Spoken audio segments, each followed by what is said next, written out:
পাশের হার ছিল 81.57%, এবং ছাত্রদের মধ্যে জিপিএ 5 পেয়েছে 83,353 জন।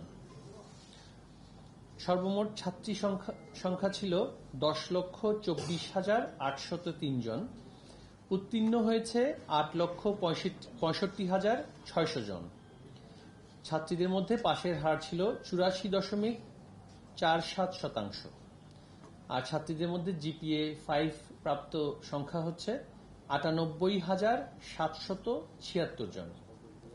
সর্বমোট পরীক্ষার্থী আমরা যেটা সর্বশেষ তথ্য পেয়েছি সেই হিসেবে সর্বমোট পরীক্ষার্থীর সংখ্যা 20,13,597 জন।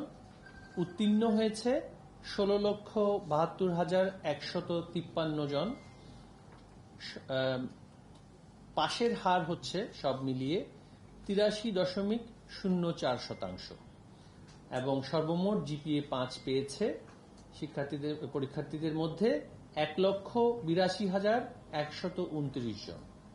আমাদের মোট কেন্দ্র ছিল 3,799টি, এবং এই পরীক্ষা অনুষ্ঠিত হয়েছে মোট প্রতিষ্ঠান যেই সর্বসাকুল্য সেটা 29,861টি প্রতিষ্ঠানের মধ্যে।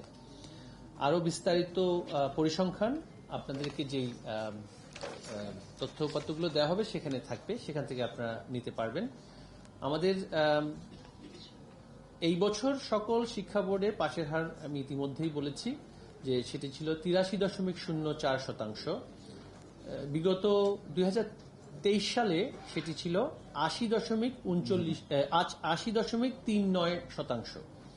পাশের হার বৃদ্ধি পেয়েছে 2.65%। এবছর সকল শিক্ষা বোর্ডে উত্তীর্ণ মোট ছাত্রের চেয়ে 59,047 জন বেশি ছাত্রী উত্তীর্ণ হয়েছে, এবং ছাত্রের চেয়ে 15,423 জন বেশি ছাত্রী জিপিএ 5 পেয়েছে। এবছর 9টি সাধারণ শিক্ষা বোর্ডে উত্তীর্ণ মোট ছাত্রের চেয়ে 97,972 জন বেশি ছাত্রী উত্তীর্ণ হয়েছে, এবং ছাত্রের চেয়ে 14,491 জন বেশি ছাত্রী জিপিএ 5 পেয়েছে। 2023 সালে জিপিএ 5 ছিল 1,23,578 জন শিক্ষার্থী জিপিএ 5 পেয়েছিলেন। 2024 সালে জিপিএ 5 প্রাপ্ত 29 জন।